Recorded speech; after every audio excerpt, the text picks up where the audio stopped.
Okay, now the second step in these journeys is be open. Now let me explain.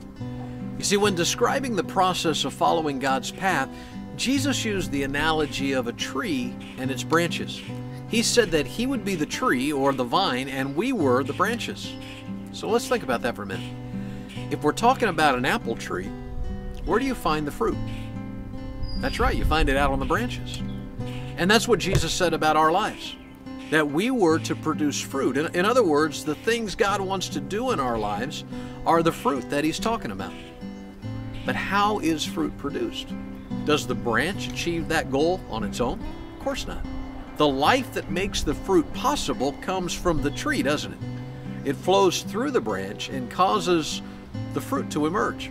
A strong branch is one that's firmly connected to the tree and has a lot of the tree's life flowing into it. In fact, the more life coming from the tree, the more fruit on the branch. Get the picture? So if a branch's connection to the tree is compromised or limited, the fruit produced will be limited too, won't it? Jesus went on to say that if there's no fruit, the branch might as well be and will be cut off because it's not producing life. So how do we bear this fruit? By letting Jesus pour His life into us.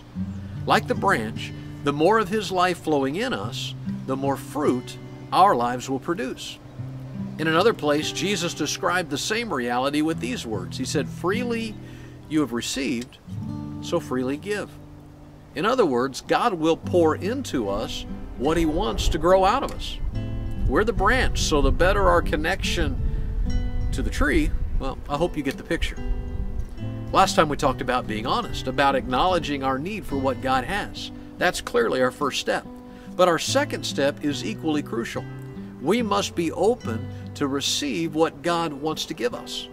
For example, if our need is for greater self-control, admitting I need that is a good first step, but it's inadequate if I won't let God pour that life into me.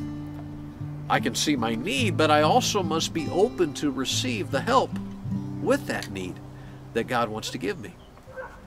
Now maybe that seems obvious to you, but it's not as automatic as we might think. Some people know their weaknesses, but they won't let anyone help them with those weaknesses, even God. Their pride keeps them from a teachable attitude. They think they'll figure things out on their own or get better at something by their own effort. But branches can't produce fruit on their own. They must be open, as wide as possible, to the life the tree wants to give. In each journey, we're going to talk about what it takes to be open to God's help. A big piece of this will involve prayer. You see, in prayer, we can express our humility to God, and humility is a huge part of being open.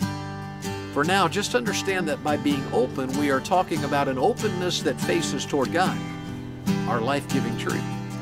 He will give us what we need for when He wants us to turn around and spread that life to someone else. In our next video, in part 4 of this, we will look at the pivotal moment of the journey, the moment to believe.